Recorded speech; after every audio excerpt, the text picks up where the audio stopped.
I've never cried so much in my life when I started riding Pippa because I was so frustrated. But I, at the same time, was so happy because I was teaching her all these things that I didn't know I was. And so that discomfort of, do I actually love this or is it actually awful? I think that obviously the love overcame.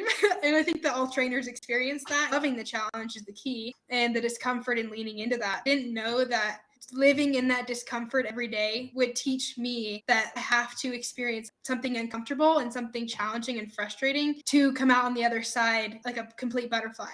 For training a horse, that's always true. And it was frustrating, uncomfortable. I hated it. But you have to go through that and come out on the other side. Pippa taught me a ton. That was definitely the pivot, was that horse. Welcome to the Herd is Calling podcast. This is where we break free from conventional norms to explore the art, science, and wonder of the horse-human connection. I'm Josh Williams, and together with my wife Victoria, we're your hosts. Our mission is to inspire and empower you to improve the lives of horses. Subscribe to the Herd is Calling on Substack for behind-the-scenes stories and unique content. Now, let's get to the episode.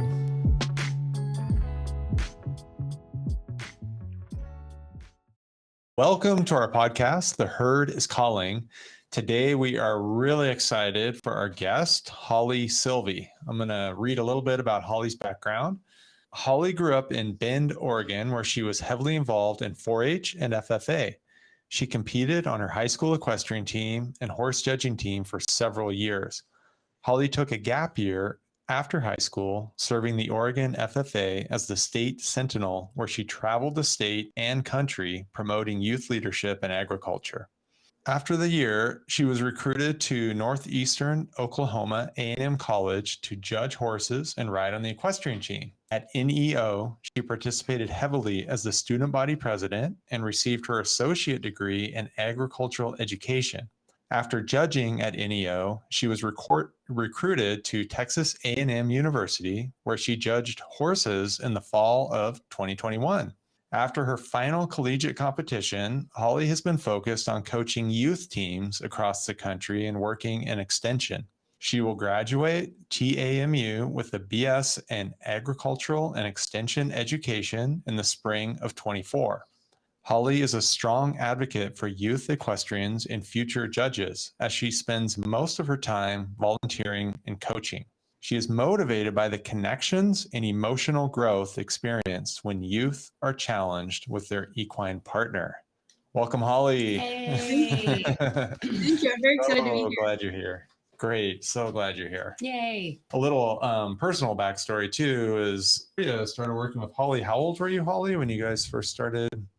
I was 8. 8. So you've known Victoria longer than me, which is really cool. A long time, yes. It's amazing. Yeah. And we've had we kind of call them wise women on the podcast that we look up to, a lot of life experience and wisdom, and we've just kind of been wowed by. And we talk a lot about beginner's mind when we were doing our kids program and how much we actually learned from the kids. So I think it's really cool having you on, because you're kind of in that middle ground where you're like an adult, obviously, but you still have that beginner's mind perspective coupled with all this experience now that you've had over the last few years. So I'm just really excited to hear your perspective. It's really cool because the kind of the beginning start that I had was with Victoria. So I think a lot of my initial equestrian start, well, all of it was, started with in the arena with you. And so being able to go to college now and be learn more educationally has been so amazing. And being able to tie that back to being, 8, 9, 10, all the way up with you in the arena, it's just amazing. Wow. Interesting. Yeah. I wanted to share too, back when we were running Cascadian Stables and we would do our little schooling shows. And of course we handed you a lot of buckles back then when you were showing with boots.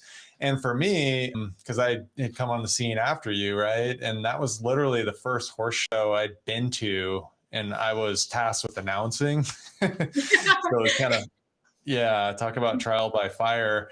And one of the observations I had of really the horse world as a whole was I had an assumption that everything was going to be really happy and kind of joyful and light and a lot of friendliness. And we did make an effort to have a friendly vibe and like a good atmosphere at our schooling shows. And schooling shows are a lot less pressure than full-blown horse shows, for those who aren't familiar with the term. I was really surprised at the intensity and the seriousness, just kind of the toughness of it. And I was kind of like, oh, geez, I thought everybody's going to be happier because they're like have their horses. But you always projected this sense of joy. Yeah. When you were with your horse, and you're just like, and you were winning a lot because you were so committed, but I don't think it would have mattered if you're winning or not. Have this joy. And even going back over some of our pictures, you just have this smile. And that was really what I hoped, everybody would have. And it was so new to me then. I didn't really understand everything. I was just taking it in. But as we've gone on our own journey and come back to things like what really matters, and it really is about joy and connection and relationships. So I just wanted to say that I really appreciated that from you, because I think about you a lot and that energy you brought to our shows and the barn and all of that. And I just think you really were onto something special back then. So it's exciting to see where you've taken it from since then too. Yeah, thank you. That means a lot. I think that that's a mindset that has developed a lot throughout the years. And we can talk like growing up and learning more about horse shows and the industry and the lifestyle. Maintaining that positive attitude, especially with horses, is so imperative. I think that I learned that at a very young age and I think that I may have had a negative attitude at a very young age, and then being able to like develop that and learn more and with my several different horses has definitely helped me a lot. I think back to that pivotal moment of, why I was there. We'll talk about your why, but that was definitely, I was there to love and hang out with my horses and have fun. And that's definitely still a mindset I have today with education and kids and all of it.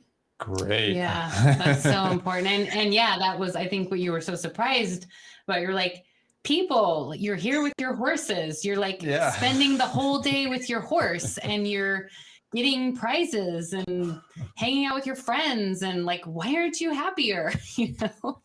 Yeah. I know you're a student right now, and so that has sort of impacted your horse life. So what does your horse life look like right now these days?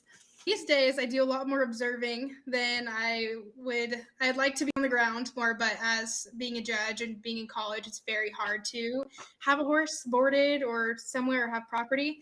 My horse lives in Oregon and I live in Texas, so I don't have any one-on-one right now. But right now I'm home in Oregon, so I've been hanging out with my horse and petting her and feeding her, which is so nice. I've helped some kids and hanging out with the OSET team on the ground today. But most of my time spent is, virtual, on watching videos, watching live streams of like the AQHA World Show. We watched like the NRHA Derby, watch a lot of TV. So I just like to observe now that I know what's happening in the arenas. I have more of a judge mindset now. And so being able to, pick things apart and score and reward for fun is kind of my interaction with horses these days, which is kind of random, but I love it. It's been great. So you're home on holiday break, and that's where you're getting to hang out with your horses, and you get to see even one of your horses that you train that you then sold to one of your students and one of your mom's 4-H kids. What's that like, seeing your horses in the hands of kids, enjoying them, doing all the things with them because of the training that you've put into those horses? It's amazing. I didn't think that I could feel that much joy or pride watching them.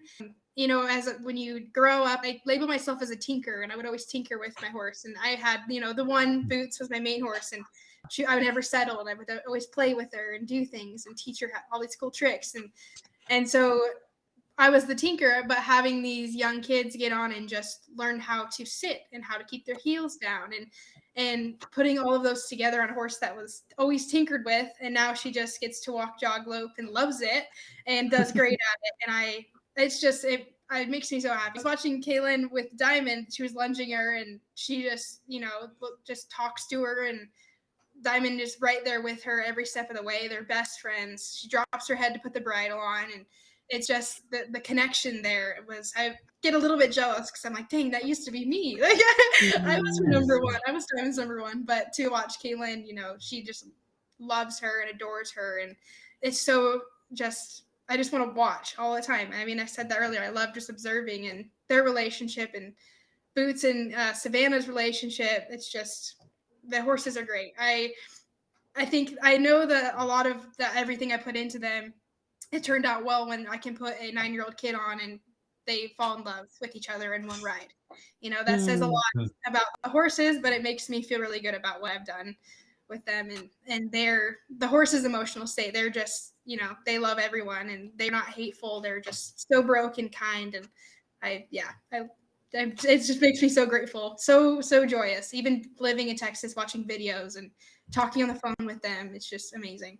When you talk about being a tinkerer, that really just makes me think about the quality of curiosity and how important of a skill that is in working with horses, because it's really about being curious. It helps us not anthropomorphize. It helps us not take things personal. I mean, that's a really deep subject, being curious. I hear that thread of curiosity even when you're watching, like you just like watching and observing. So it seems like curiosity might be one of your superpowers that helps unlock some of that joy that we were talking about.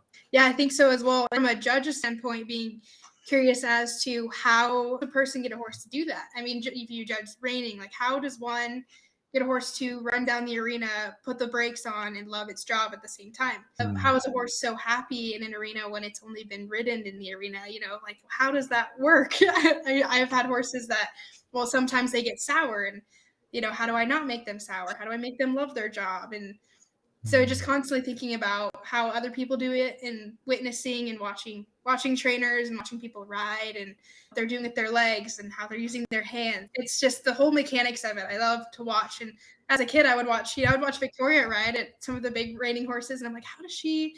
And then I would get on my horse, the little backwoods, and I'd be like, okay, I'm going to try to do this. I watched Victoria do it. And the result was not quite the same, but I would always just watch and observe. And being 16 at Cascadian Stables, I'd watch everyone ride and, take things away or watch things and not take them away.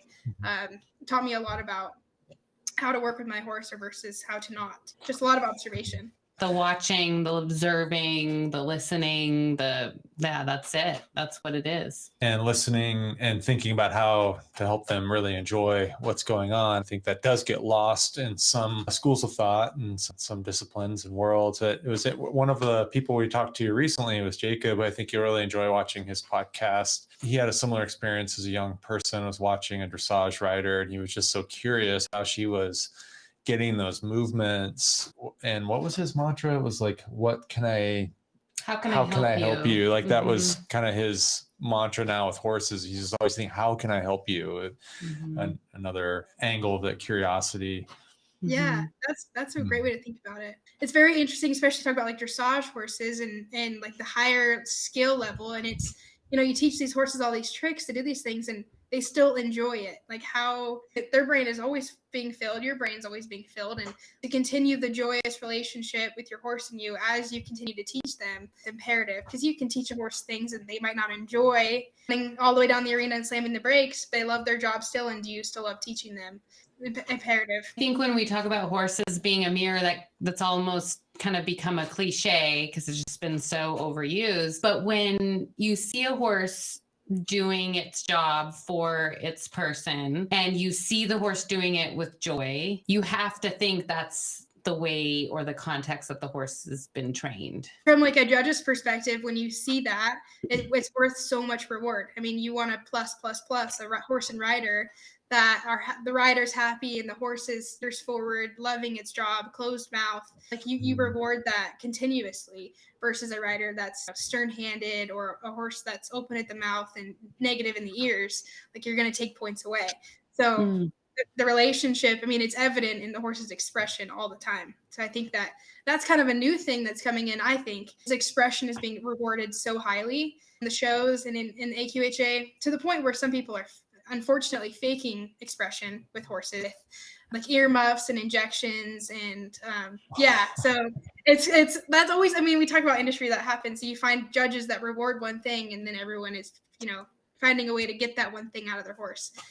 So expressions that they right now, and how happy can you make a horse look, even if it's not super happy. Wow. But genuine expression, they just earn so much. It's amazing.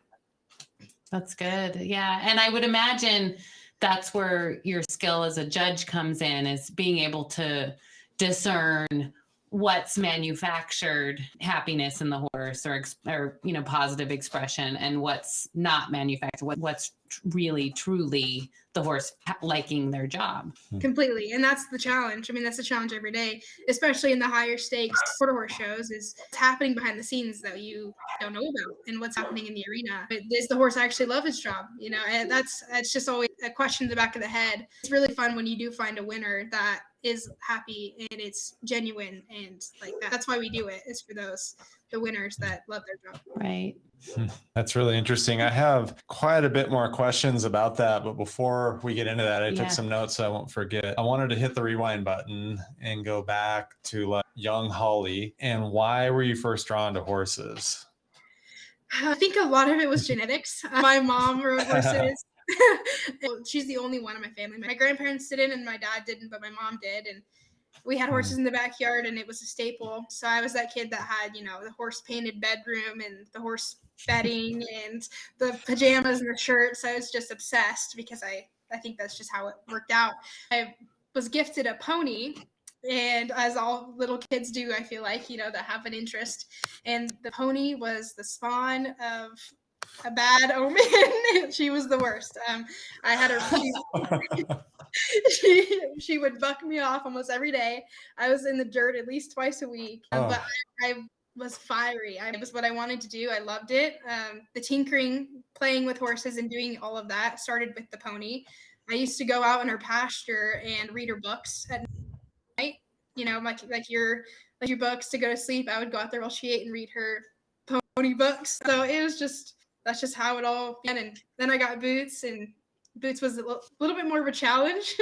Not like bucking me off all the time, but she was, a 4-year-old, well-bred. I was so excited to have and learn from. And at the time, I was competitive and wanted to, win and win and win. And when I got Boots, that's where the competition trail, and I loved that too. And things kind of slowed down. I think that when you compete a lot as a young child, and you start to either you pivot and you focus on learning, or you pivot and you leave the sport.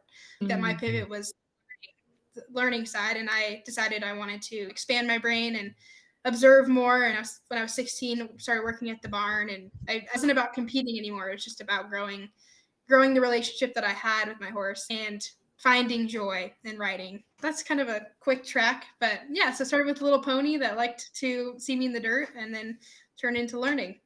Yeah, that's some stick-to-itiveness. Yeah. You're talking like basically kindergartner, like getting bucked off of a pony. That would scare most. Holly would not be deterred. I wouldn't give up. She kicked me in the eye. I was 7. I was in 2nd grade, and I was leading her around the pasture, and she turned around and kicked me right in the eye. I had a black eye for a couple weeks. Oh. I was out there the next day petting her and brushing her, and with one eye closed, like just loved her. It's crazy. I don't understand why I kept with it that young, but it's just a fire. I couldn't put it out. Yeah, which I wonder, I know you've mentioned a little bit about your why. Does that thread connect back to then, or can you connect to then? Like, why do you think you were literally born that way? Do you believe in past lives? Like, where does that come from? I think that why, from my family dynamic, it was, as a young kid, horses was my avenue, and it was a chosen avenue, but it was also simultaneously kind of a forced one. Not that it was like, you have to eat your food, or you have to do this, you have to clean your room, you have to ride horses, but more of like, this is what we do, and this is what you're going to do. But I also loved it. So it wasn't hard to follow this avenue from a young age. And I think that a lot of my why, I don't know if it necessarily stems from the pony or from all of that, but simultaneously being, it was a way for me to be rewarded as a kid from my family. When I was rewarded for riding well, not only would but I also get the pat on the back. And so looking back psychologically, the reward thing is how I am. And so it's now the emotional reward, and intrinsically or extrinsically, it's when I can get on the back of a horse and love it and they love it as well, that's the reward I get now. Whereas as a kid, it was, hey, you didn't fall off, pat on the back. And that's kind of where it all started, that pat. It wasn't kicking a goal in the soccer net. It wasn't, getting the egg on the paper. It was, oh, hey, you are a great rider. Great job, Holly. And that's, I think, where that kind of stemmed. And I'm dealing with a lot of that now, of that reward kind of psychosis, constantly. I think that kind of stems from a lot of what I do, but it's a good thing. And that's kind of the why I started. Now I'm in it now because I'm educated around it, and I love the youth factor, and I love what it did for me, and I talked about my pivot educationally, and I think that a lot of my peers pivot out of the equine industry, or they pivot against it. And I think that there's so much learning to be done, and there's so much change to be done. And I think that's a lot of my why now is I just want to educate and be educated constantly on how to stay with horses happily and help people around me, not just compete, or, try to make money, do it for the right reasons, and, just educate people why things are the way they are is my why now. Mm-hmm. Yeah, that's beautiful. Wow, that's great. Yeah, I wish I was that clear of why when I was your age. That's really cool. I think about even the reward system, something in neuroscience, the dopamine system in the brain. I don't know about you, but I always kind of viewed that as like, if I take a bite of the ice cream, I get flooded with dopamine. Like, yeah, I love that. Or you get the ribbon. Oh, I love that. The pat on the back. I love that. What they're finding out through some research, though, is it's actually more nuanced and way more powerful than that. And like dopamine really drives humanity, not through the culmination of the reward, not through receiving the award, but through the pursuit of the thing. So I feel like you've tapped into that. It's why you've stuck with it. Like now your interest, probably because of the curiosity, which is a form of pursuit. And now it is praying and feeling that thing. Like it feels like it's this continuously moving target, which I think is really healthy to be able to stay in that joyful place and to stay motivated. Like you said, intrinsically, it's maybe the source of intrinsic motivation even. It's the pursuit. It's the tinkering. It's the questioning. It's the, I want to figure out why and how. That's the reward. Yeah. Of course, we'd like to riff on the journey analogy. So the joy is in the journey. That's like a really deep, like it's a pretty popular saying. But when you think about it through that lens of the pursuit is really what it's all about. It's not about getting to a destination. Completely. And I think that you witness a lot of people that don't find the joy in the journey and that aren't continuously propelled by the tinkering or the learning, and because they don't experience the reward, they don't continuously pursue education and learning, and one step at a time, they don't find or reach the reward, and then they leave or find new things, or can become sour or not motivated, which makes sense. But I think that a lot of times with horses, it's easy for someone to walk into the arena, walk, jog, lope, and get a ribbon, but what did they actually learn? What did they actually do with their equine partner? What connection did they have? Were they judged properly? All of the things that go into that reward, it's not just a ribbon. Are you learning what you're supposed to be? And were you evaluated in accordance? Yeah, kind of going on a rabbit hole. But yeah, that's good. At a young age, the equine industry can either be amazing or sometimes a little bit toxic, and it takes a lot to propel in the correct direction on the education side. Yes. That's booyah. Yeah, that's kind of that's some truth. That's some truth. Yeah, maybe let's just stick with that while we're there. Like what do you think it takes, Holly? Like I know you had a really great influence from your mom, who we really admire. She's an amazing woman. Your dad's fantastic. Yeah, we love your dad. We were just talking about how great he is. Like, what do you think it takes? Because not everybody has that. But that's where mentorship and good coaching comes in. So it doesn't have to come from the house if it's not already there. What are your observations? That's the challenge that I'm constantly trying to go with. I think that my story, and I found a lot of success with my horse boots. I went through several years where I was very successful because I worked so hard and I was super motivated. But there became a moment where they say like sometimes the top is lonely, and I felt like that. And not to be full-headed, but I was very, very successful. I won a lot, but I didn't have the friends, or, you know, I started to struggle with my horse and I couldn't teach her anything more. I felt like I kind of had hit a wall. I started working at the barn. I started scooping shovels of poop and going, why am I here? My horse is boarded here, and, you know, I'm like, I want to win, but I've won. Like, what's next? And I think the biggest thing for me that changed everything was when I started working with Pippa. You know, I was like, okay, I have this new horse. Like, that's, you know, try to learn.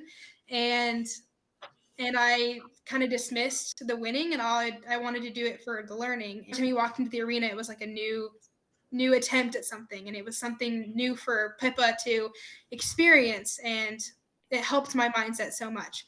It took me several years to get Pippa to where I wanted to do so much more with her, but I just really focused on, you know, one step at a time. And then when I wasn't focused on that, when I wanted to rush training, or when I wanted to rush her into having a good expression, you know, everything would hit the wall. So I learned very quickly to be so slow and thoughtful and kind, and there's so much more out there to know. And I think it started with that when I had gotten Pippa.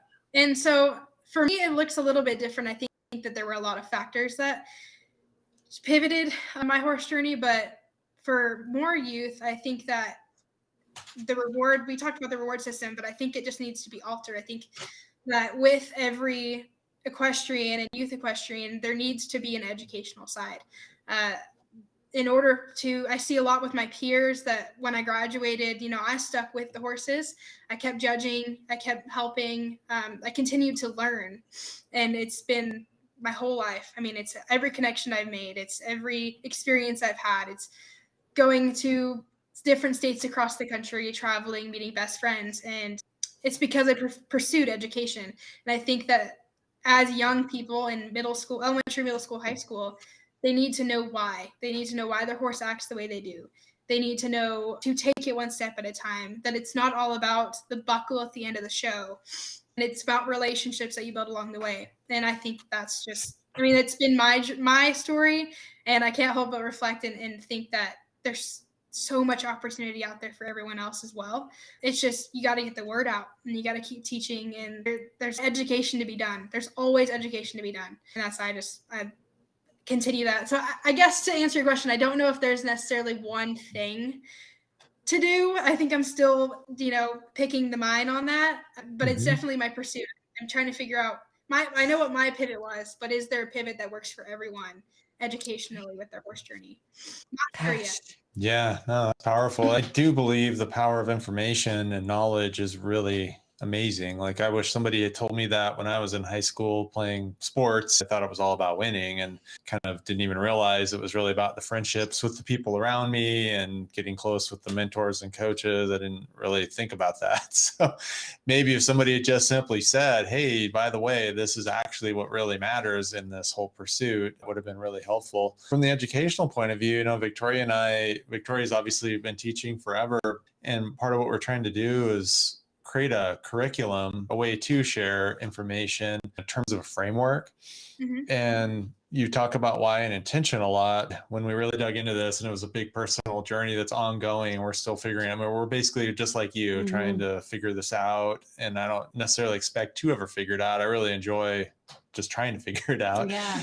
But the first module is, we call it Journey to Self, but we debated calling it Journey to Why, because why is so important. And there's so many things with horses particular. This is one of those places where it just applies to all of life, but it's so beautifully illustrated through the horse relationship. And we've seen that a lot of people struggle to kind of come up with these things, maybe for themselves or for their relationship or for their school or career, whatever it is they're doing in life, but they can see it between them and a horse. And then once that door is open, it shines light on all these other parts of life too.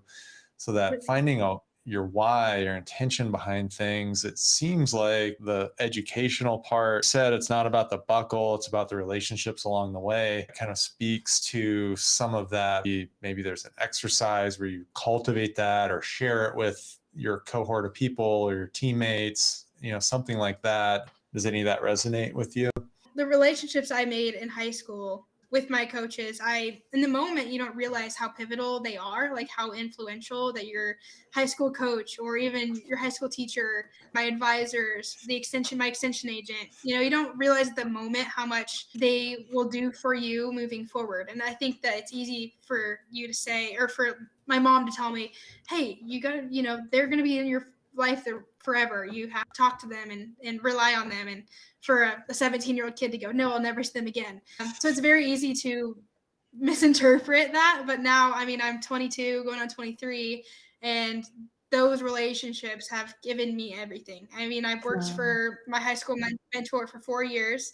Because of the relationships I made in Oklahoma, I was given the opportunity to go to Texas. With the relationships that I built there, now I'm being able to find a school and a job and maybe even travel and continue more, all because of the relationships. And my teammates as well. Collegiately, we've been competitors at every show. We've been cutthroat, and we've also been best friends. We're roommates now, and some of my teammates are halfway across the country in Iowa and Arkansas and Montana, but we talk every day.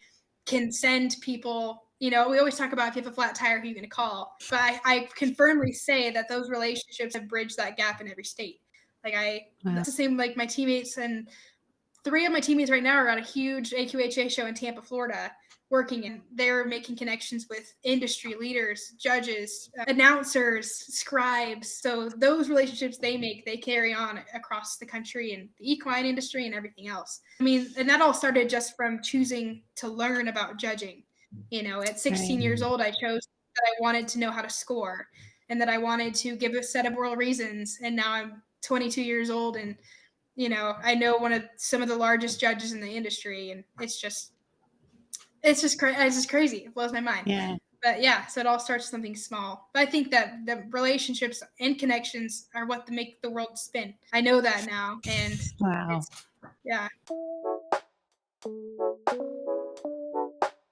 Hey friends, Josh here. We've launched a free community for The Herd is Calling. It's on Substack. Subscribe to join thoughtful discussions and access exclusive content. It's as easy to use as social media, but so much better because social media. Am I right? In the words of John Lennon, a dream you dream alone is only a dream, but a dream you dream together is reality. Like the wisdom of the herd, we are stronger together. Click the link nearby to subscribe and get in on the conversation. Now, back to the pod. That's really good. Well, and if I heard you correctly too, I'm sure there's like so many factors that went into this, but one watershed moment for you was stepping back from sort of high of being the person who was the one to beat at the horse shows and high school, middle school and high school, and saying, I'm going to take on this young horse who is very green, barely had, half a dozen rides on her. I'm going to take her on Pippa, who you mentioned, who was young and green and hadn't had much done with her. I'm going to learn how to train her. I'm going to work off her board and my lessons by shoveling not only her poop, but all like 20 other horses that are boarded there. Like there was a real commitment. You had to say, I'm taking a step back and I'm going to do all these other really hard things. And I just wonder, I know you didn't consciously know that was going to set you on this path of learning, but I got to wonder if there was something unconscious, or because that is not an easy path. And that's not the path of least resistance. Right. And it's still the path you chose. And it's the path that is beautifully laid out your life now, which is just full of connections and relationships and opportunities. And the sky is the limit. And it kind of seems like it started in this very intentional moment where you decided to take a route that was a little less intuitive, maybe. Yeah. And it brings up a good point. And I started with Pippa. I loved it, but I hated it. It was terrible because I wasn't winning, and I was not getting that reward. And I was like, why isn't she learning anything? It's been a whole day. It's been an hour by, and she didn't learn how to do this. I've never cried so much in my life when I started writing Pippa because I was so frustrated. But I also, at the same time, was so happy because she was brand new, and I was teaching her all these things that I didn't know I was. And so that discomfort of, do I actually love this, or is it actually awful? I think that obviously the love overcame. And I think that all trainers experience that, is this actually great fun, or is this really, really challenging? So, loving the challenge is the key, and the discomfort and leaning into that. And that moment, I didn't know, like you said, unconsciously, I didn't know that living in that discomfort every day, teaching that would teach me that I have to experience something uncomfortable and something challenging and frustrating to come out on the other side, like a complete butterfly. And so, and my parents, everyone tells you that, hey, you just got to get through it. Like, you got to just, buckle down and it'll all be great. But you just have to keep going. And for training a horse, that's always true. And horse judging, I was super challenging collegiately, to compete and be compared to your teammates and be compared to other schools, while also being in college classes and taking hard tests and going to practices for 8 hours a day. It was like frustrating, uncomfortable. I hated it, but you have to go through that and come out on the other side with so much education and perspective. It's kind of the same thing. And now I love judging. After I went through all the discomfort with Pippa, I fell in love with her and fell in love with the training and the horses. Just, knee deep in that discomfort is where it all just projects and everything is amazing. The sun comes out tomorrow, after you trudge through yesterday. So yeah, that definitely, Pippa taught me a ton, and so has everything else. That was definitely the pivot, was that horse.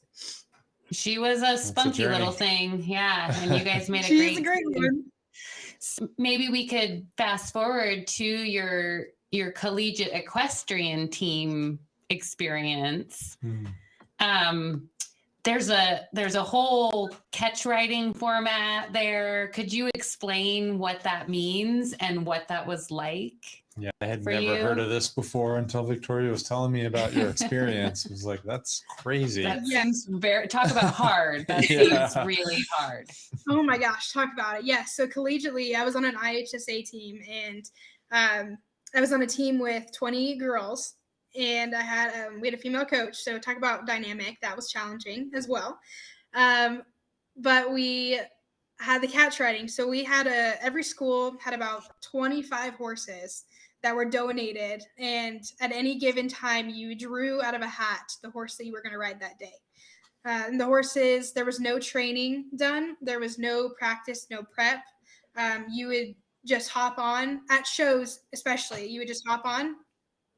They would hand you your reins as you walk into the arena, and then you would do a horsemanship pattern and rail, and then you would exit the arena.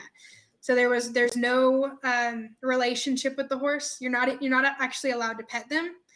So you literally walk up on a mounting block, hop on the saddle, they hand you the rein, and then you go in. And yeah, and that was the same with practices. We practiced 3 days a week, 4 hours, and we'd be given a horse, and you'd get on, and it was all about your functionality. We didn't do any training. It was so hard for me because I'm such a tinkerer. I'd get on the horse that would throw its head, and I'm like, hey, how do I fix this? I want to squeeze with this leg and do this with this hand, and I want to play around, and who can do a flying lead change? But I could, my coach would actually yell at me if I would stray from the one hand, and like my body, being completely upright like an equestrian or horsemanship. And that was very, very challenging, especially being, after spending so much time being like 2 or 3 years with Pippa and practicing the training and step by step learning new every day, to going into this process of, hey, I want you to sit on this horse like a trophy and then win. And that was, very, very challenging. And the dynamic of the team was very hard too. I had a girl on the team that was, she won the Congress horsemanship, 18 and under. And then I had another gal that had never ridden a horse before. Wow. And so just kind of navigating that and, having horses that were super broke, that were amazing. And then also some that were donated and couldn't figure out what was their left hoof from the right hoof.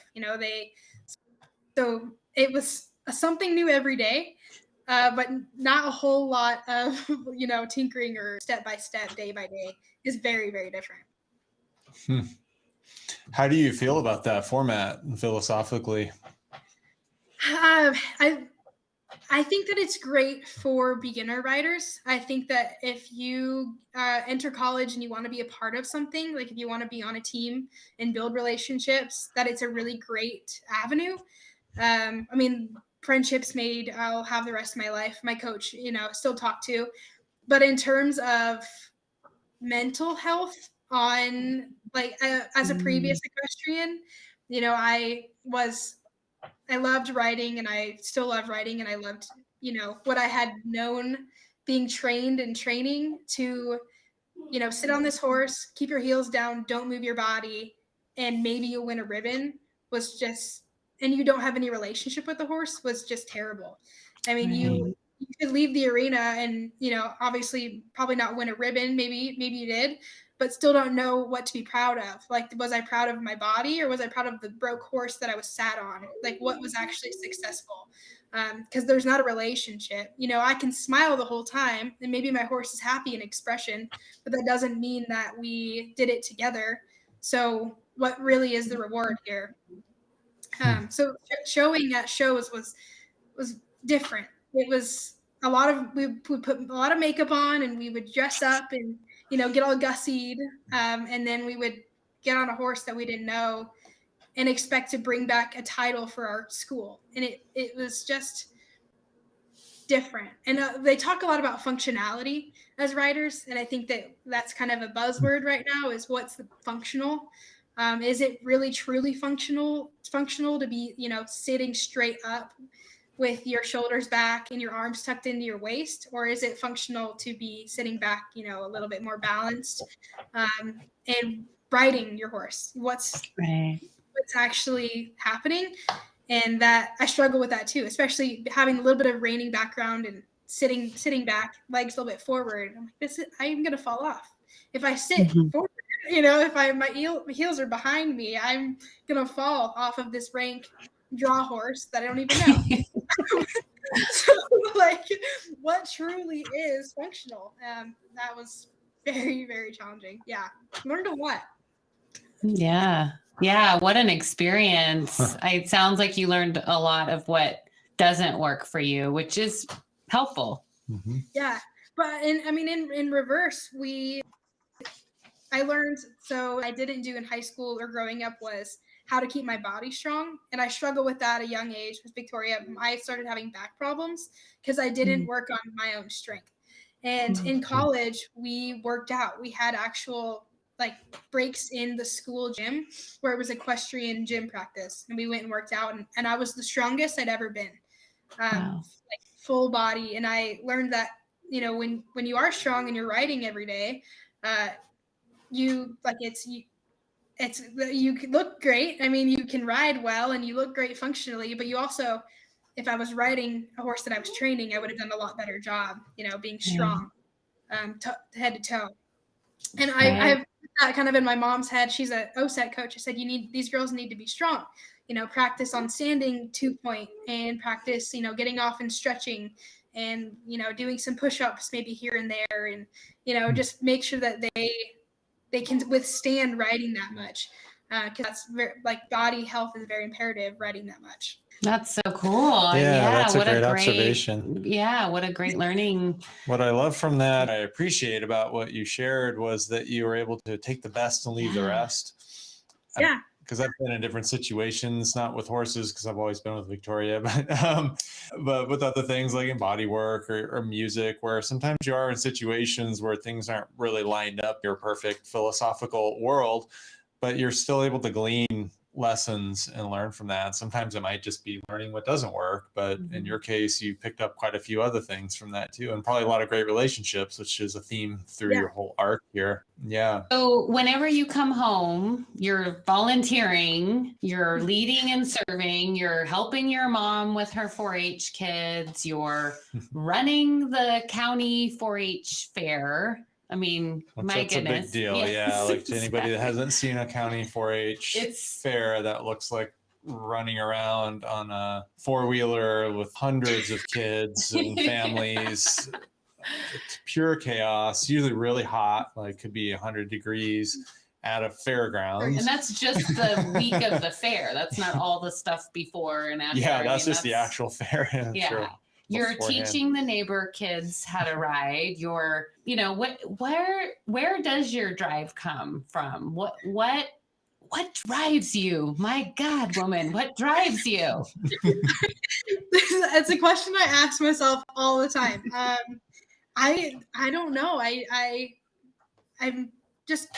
constantly just want to do something, and I don't want to help, and I want to help people. And I think when it comes to like the 4-H fair, I'm volunteering with 4-H. It's just that it's given me everything. 4-H has given me the world, and I'm only 22, but I can see that like where I'm at right now is because of what I've learned.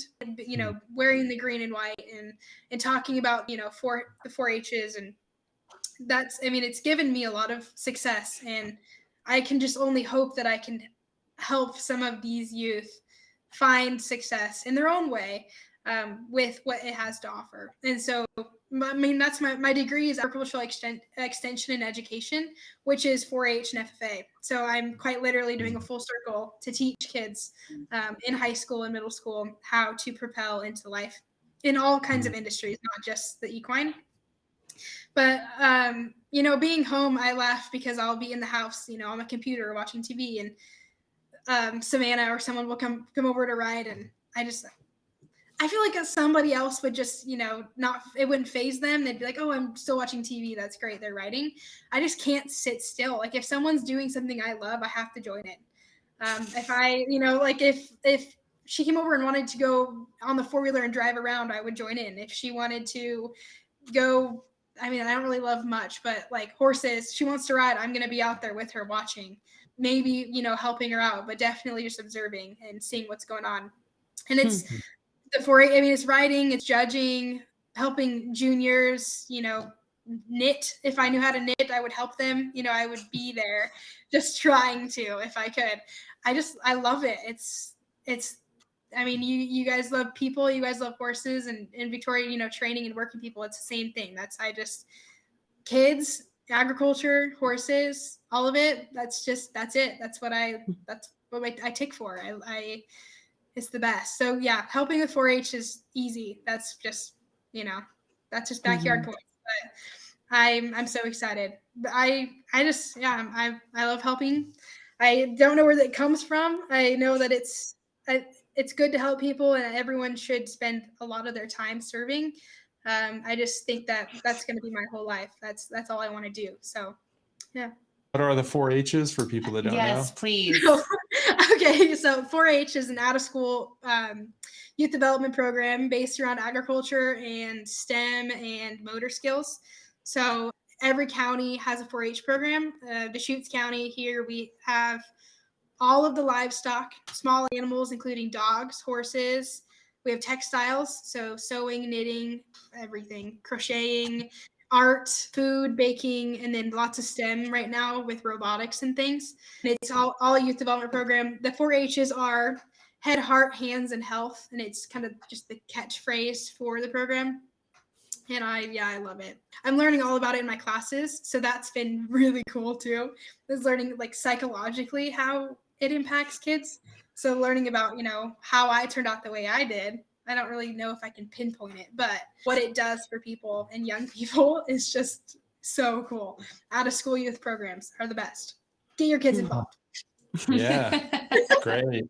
If you could, can you just tell me top 3 reasons of why 4-H or any of these type of after school programs are good from what you learned in college psychologically, convince me in like 3 points. Okay, so some good points. I think that a big one is confidence. Right now, it's easy for a young person to be led astray or to not believe they're worthy, or to seek self-driven rewards. And 4-H is really great at that. For someone to create something or to train an animal and then to be rewarded via extrinsic rewards, but also intrinsic. I did this myself. Confidence comes from that. In addition, autonomy. It teaches so much about independent and your own person, and to work as a team or in a club, but also individually having your own project is so imperative. And that in itself, responsibility, taking care of something, having the more perspective than yourself,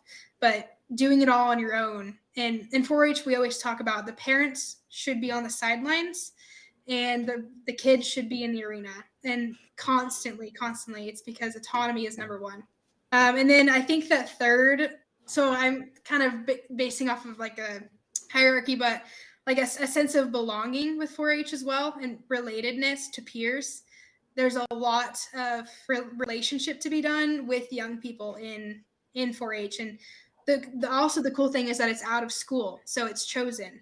Where in school, relationships are built based off class schedule, or maybe you have some favorite teachers that the kids like together. But in out of school programs, the relationships they build are via what they have in common and the relationship that they want to build.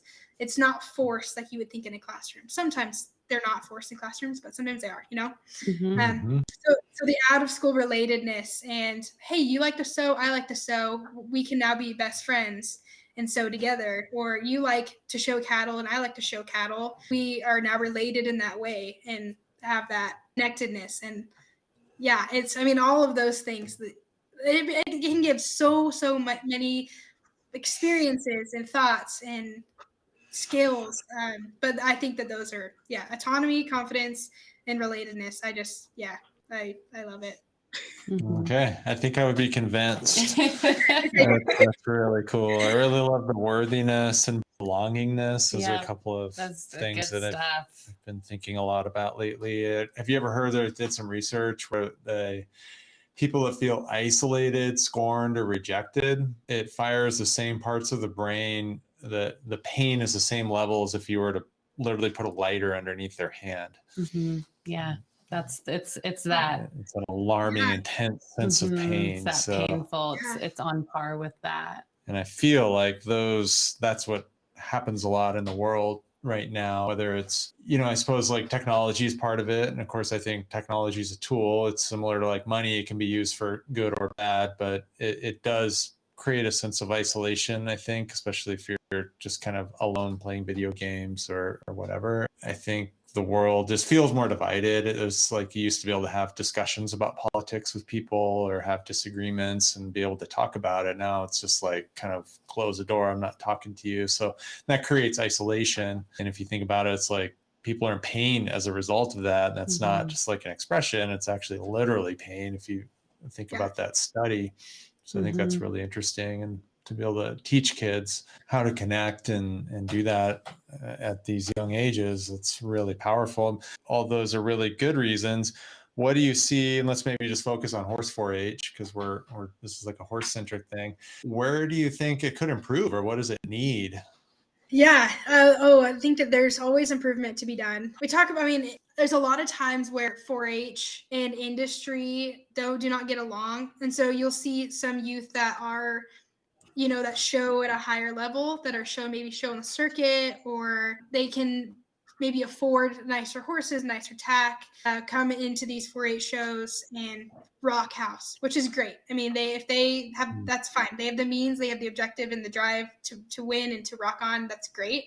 But you also have the instances where young people, they have a horse that they were given, they have a saddle that they thrifted, and they are completely driven to the max, but cannot find extrinsic success. And so, being able to, wage where and how do we measure success for these students that are so different in every stage, age, psychological, socioeconomic, how do we wage the gap for them and also allow them to find success intrinsically with their own motives. So with horses, it's between having them find safety with their horse partner. So having, a trainer, being able to ride, can, get through a pattern in the arena and feel safe, because that's number one, but also, feel joy and success while doing it at the level it should be. They should be learning and objectively finding happiness in riding,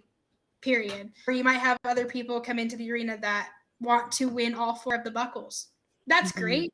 That's awesome. But that's not what 4-H is about. And so being able to make everyone happy is the challenge. And I think that right now we're struggling with that. I have a best friend in college that will not do 4-H. She was raised in the circuit. She raced halter horses and swears against 4-H just because she would show up with her, world champion halter horses, and everyone hated her. And she was like, okay, I would always get dirty looks. No one liked me because I had nice horses. And I was like, yeah, I can understand that. That's awful. I hate that they made you feel that way. That's not cool. But that's also not necessarily what it is about. It's not about bringing your best stock. It's about bringing your best mind and learning and being propelled to be a better person, through your head, heart, hands, and your health, not just having the nicest animals. That's definitely a struggle with horses. It's easy to go out there and buy a nice horse and show it, but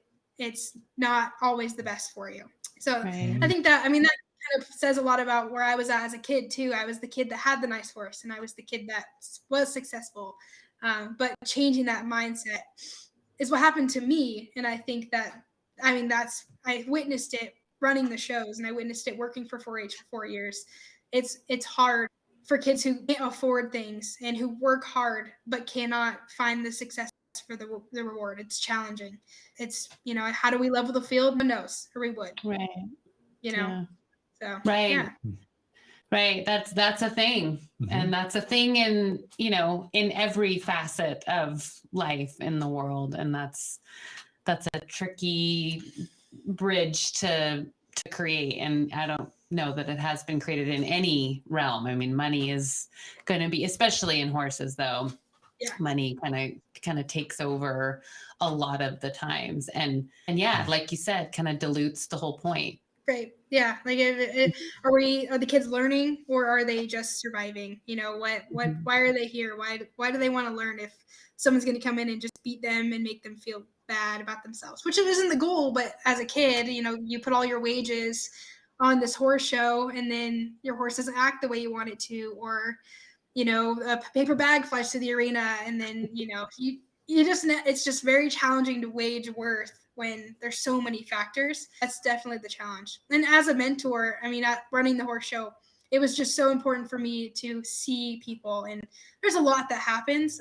Constantly running around and putting out fires and, talking to judges, and also, making sure everyone's safe, but that everyone's seen at the same time. We're all here for the same thing.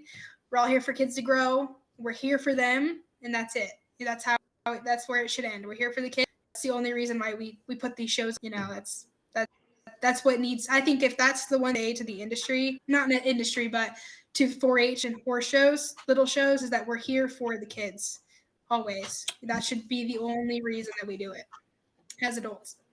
Mic drop. Yeah, that's huge. It's a little paradoxical, isn't it? The reward base, how you said wage worth. That's really a great way to put it. And you said nobody knows, or you would do it as far as finding a solution. Do you have any ideas, like kind of putting you on the spot? Yeah, putting you on the spot. No, it's challenging. I think a great avenue, and these things happen, is the type of shows where they're, breed your own, train your own, show your own. I think that those are a great avenue. Not everyone can do that, right? We still struggle with the socioeconomic part of it, but having your own horse and training your own and showing it is, I think, one of the best avenues. Or even putting like a cap. It's so hard because horses are the most expensive livestock. Okay, I don't know Or, I mean, you look at like terminal livestock, the goat, you have it 3 months. You're the only one that trains it. And then you have to go in the arena and show it. It's a little bit more of a level playing field. Not much, but a little bit. But with horses, you have them for years and years and years. Anyone can get on them and train them. You could buy them for, hundreds of thousands up to, a couple dollars. There's so much that can go into it. I think that promoting, positive training and for kids to, I'll say this till I'm blue, for them to learn and be educated why horses are the way they are. And also to understand that, like Victoria used to always say, you lose 70% of your horse in the arena. I think it was something like that. Yeah. Do you remember that saying? I think it was 80. I think I moved the number around depending. But I think it was like you'll lose 20 to 30%. And so you can bet that, when you go to the show, you've got about 70 to 80% of what you're used to having when you're at home. Right. Yeah. And so, for a kid, that's so imperative to know because, you walk into arena, your horse is going to lose a little bit of its brain. Right. And so to be able to think about that, even you might not have gotten the blue ribbon, but you got the red, but it's because maybe you lost 30% or maybe you lost 40% that day. So understanding that, I don't have a whole lot of solutions. I'm still working on that. I want to get my master's. I want to fix it. So I'm still like, it's definitely a challenge. And talking to my roommate about her dislike of 4-H also lit a fire in me of like, these people that do have the means, they shouldn't be exiled either. They should still have the same opportunity. Maybe we need to have 2 separate types of shows. I don't know, but that's not really the solution either. So just trying to somehow level the playing field, time, effort, money, it all changes. So. Yeah, that is a really tough subject, and like you guys said, that exists in so many different realms. Victoria's in a social work program, so she's really knee deep in that. And the fact is it is an unjust, unfair world. It's extremely unbalanced. As unbalanced as maybe just from very wealthy to not as wealthy 4-H member. That's a pretty small gap compared to the other inequalities that exist in the world. Not to downplay it either, because it's like representative of such a bigger problem. And I don't have the answer either. Part of me just wonders if changing the reward system to where it's not as performance-based and maybe more relationship-based. And even learning. I think that's, in really great 4-H programs, the horse showing is just like a tiny piece of it. And then the clinics and the learning opportunities and the club stuff and the community service. And that is, when I was growing up and doing 4-H, those were the parts that meant the most to me. Horse camp with all my friends and my horse, that was the rich stuff for me. I think that when you start making it all about the horse shows and all about, qualifying for the state fair or whatever, whatever the thing is, I think that's where it can get pretty hard to see, like, okay, what's, where's the value here in terms of learning? Well, there is a ton if you're utilizing the right parts of the program. And if those parts of the program are accessible and fortified and kind of the ones being, I think fair gets kind of like fair, but there's so many other parts of 4-H that are really, really amazing. Exactly. Yeah. And I think that gets challenging, and especially with, industry leaders that we want to do clinics, it gets very challenging because then it's, can you give us a clinic for free? We don't want to charge these kids. Some people don't want to do that. Or timing. We look at like times of the year and weekdays and how is information getting out. Did a clinic series in December, or I guess it was like November, December, and tried to broadcast it, but it still didn't get to everyone. So how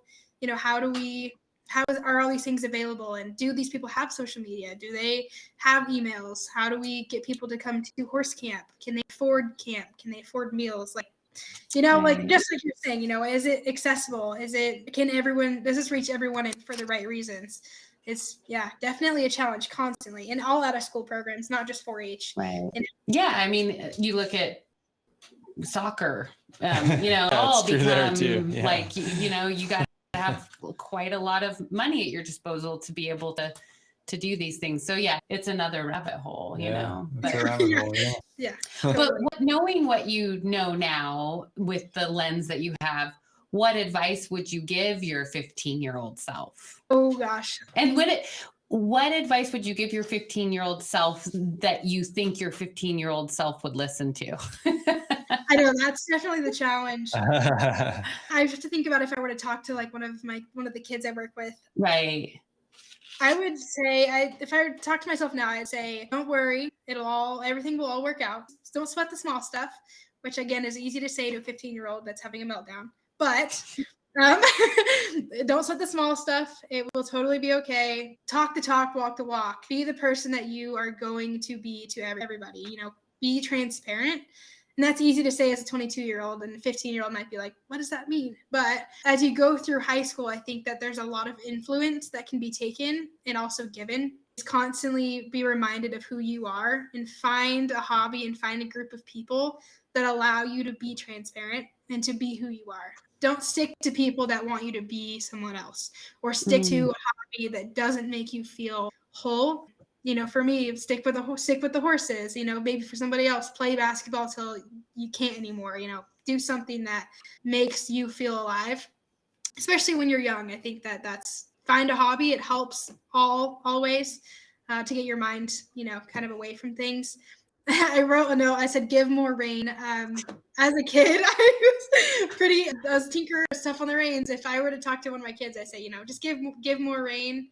Always. There's not a reason to be in your horse's mouth, and there's also not a reason to be so tight on everything in life.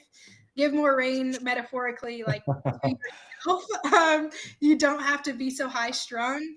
You can chill out and sit on the sofa every once in a while, and it's totally okay. And I think that it's the same when you're riding your horse. You don't have to be so high strung. You can chill out and give yourself some rain. I'm taking notes. So as a 15-year-old, it's okay to sit and breathe and not play the puppet strings, of high school always. You can, just go through it day to day. I think that's my advice. That's really good stuff, Holly. Thank you for that. That's I think going to help some people. Yeah, that's good stuff. Helps me. Hopefully you can use it at 45 too. That's what I was going to say. I was taking notes because these are good ones. Yeah, I've got a page of notes actually. So.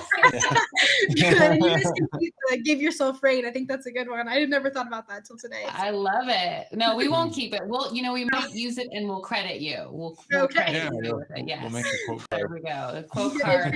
Sylvie. Literally and metaphorically give more rain. That's good. So just to start wrapping it up here, right? We're going to have you back and talk about your experience of judging, because I realize that's like a whole so much more rich, about the judging. Thing that we'll have to come back to. There was one piece of that though that I think we could visit, because I do think we need to do a part 2, because I actually had a whole list of things I wanted to go into, but I know that'll probably be like an hour conversation in and of itself. But one piece is the face expressions. And maybe if you could share with us, not so much through the judging lens, but from an understanding horses lens. We have a whole section where it's literally called Understanding Horses. And we talk about face expressions. Found some interesting research where I think it was 17 different face expressions, which was only about 8 less than what they found with humans. And we joke that we think the researchers probably missed a few horses, but that really surprises a lot of people that they have so many different face expressions. So that might be really cool if you could share just some of your observations and experience with that. Yeah. So as a judge, we learn a lot, like with halter horses on the flat, we look at expression kind of pinpointed. We talk about quality being face and head and neck, and being able to look and see, what's like the structure of their face, their jaw, all of it, but also in the moment, like halter horses are set up and usually expressed with like a lighter or something, and they're looking forward, and what kind of expression are they portraying? Doesn't necessarily go into how we evaluate them, but it's fun to see, what kind of horses, portray what. In stock horses, you'll see them, ears forward looking up, but in your like saddlebred type, they'll get a little bit more serious, and, they're a little bit more flat nosed and longer faced, and that looks different. And they look maybe a little bit more sour than a stock horse, but they're just, doing their thing. But when you get to looking on the flatter as they go, it's very easy to see a horse that likes its job when it's, looking up be straightforward with direction, and it's moving without fear. And I think that when you can see a rider that's happy, subtle in cues, hands, legs, and is, balanced and happy in its saddle, looking forward, then the horse is going to do the same. The horse is going to be balanced, hopefully, in its body. It's going to be flat, and it's, flat in its neck and head, and then looking forward and happy and ready to go.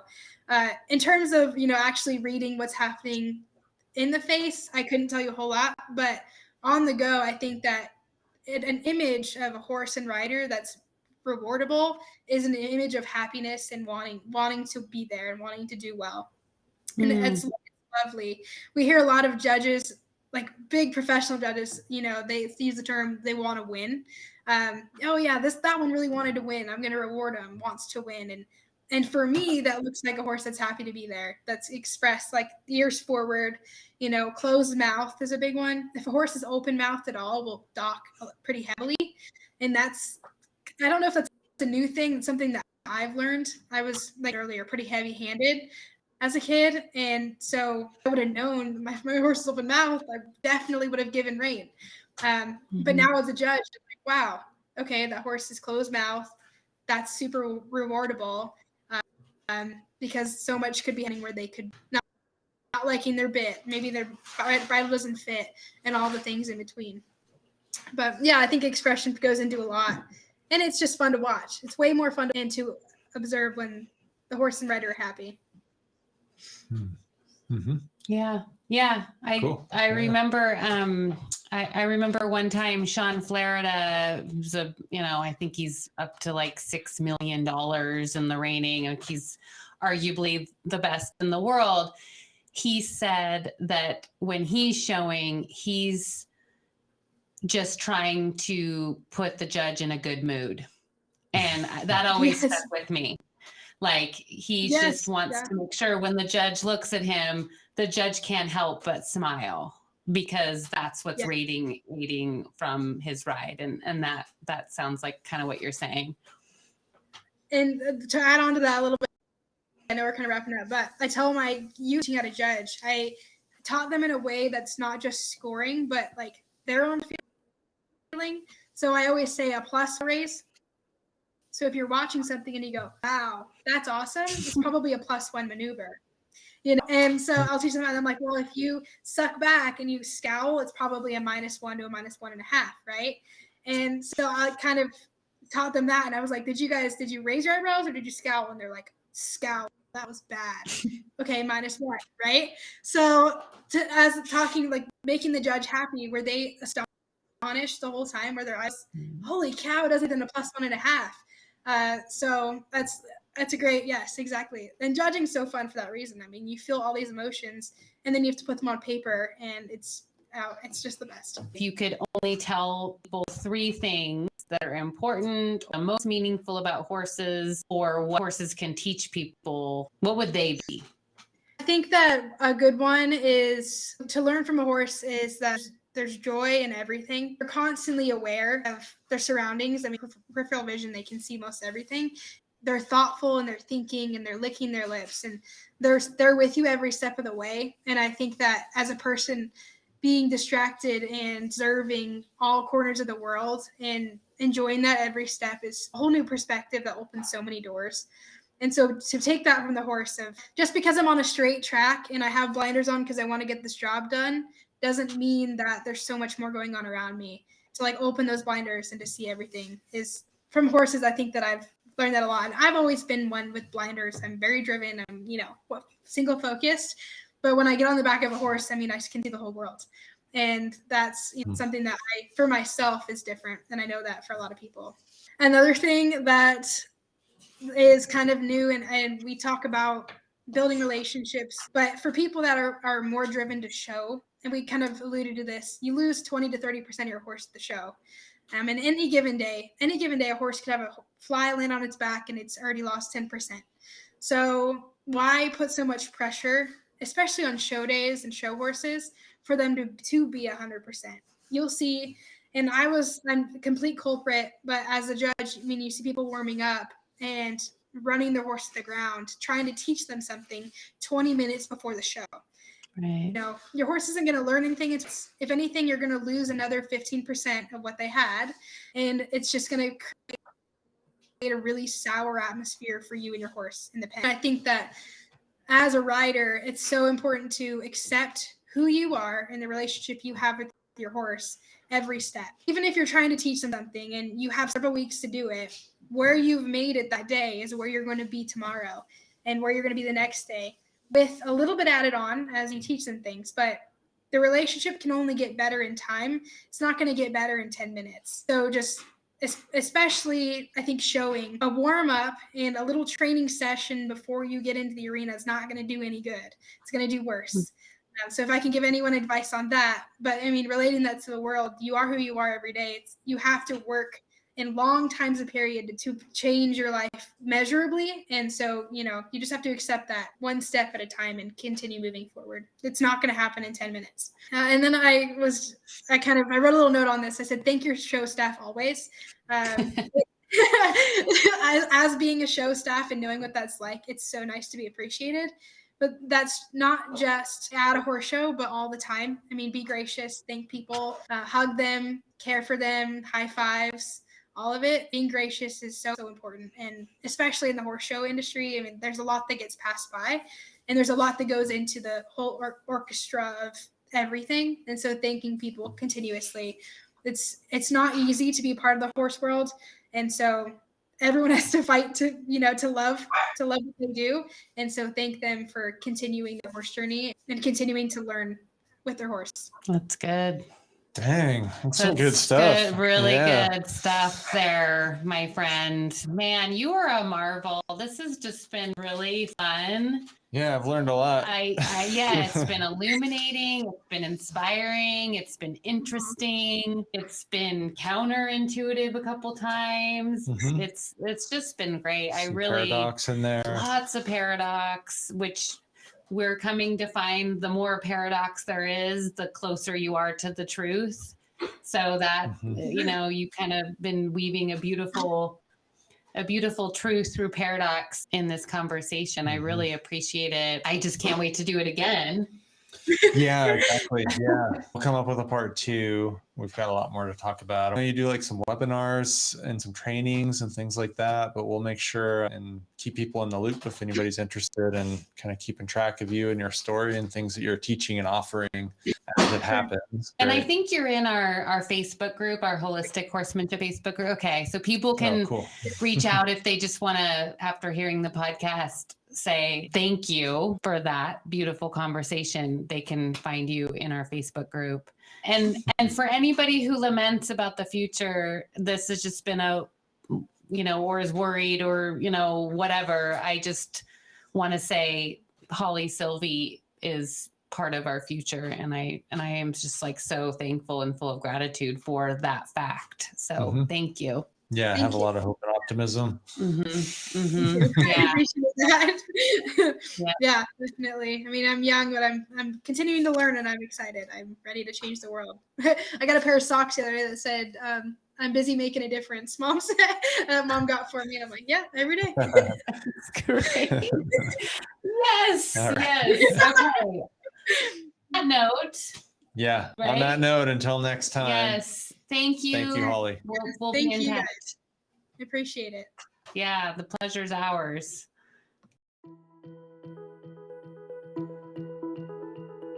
I hope you enjoyed the show today. We'd love for you to join our free Substack community for The Herd is Calling. Connect with us, engage in thoughtful discussions, and access exclusive content. Click the link nearby to subscribe. It's so easy and totally free. We appreciate you listening, and as always, may the horse be with you.